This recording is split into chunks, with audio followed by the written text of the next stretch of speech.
Labor leader Anthony Albanese is holding a news conference here. Not in the present or in the future, and there's no incentive for workers to be kept on. We also are concerned about some of the income support payments that people on AusStudy, on AbStudy and a range of other payments won't receive anything from this package. And we're concerned about the failure to provide support for particular industries that have been impacted. Industries like the arts and entertainment industry, for example, have been devastated by the shutdown of music and entertainment venues around the country. But we will be supporting the package when it comes to a final vote if our amendments aren't successful. We've foreshadowed that a long period of time in advance because we've consistently said that the sooner we act, the better.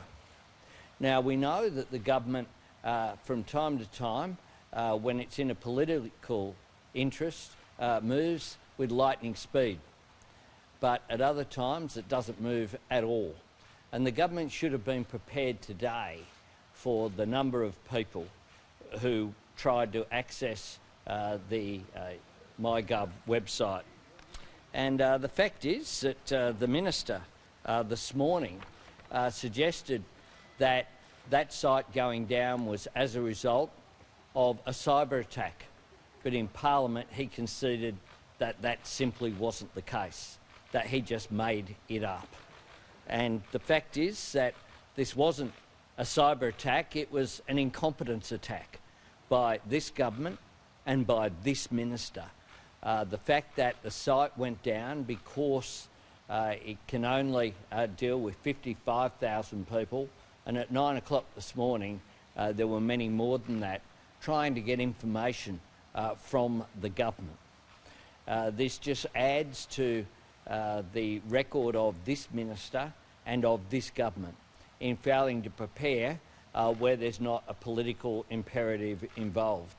What we actually need during this period, just like dealing with the post-bushfire crisis, is to ensure that people are actually getting the support that they need, that the government puts in place the structures that they need as well to ensure that support can be delivered.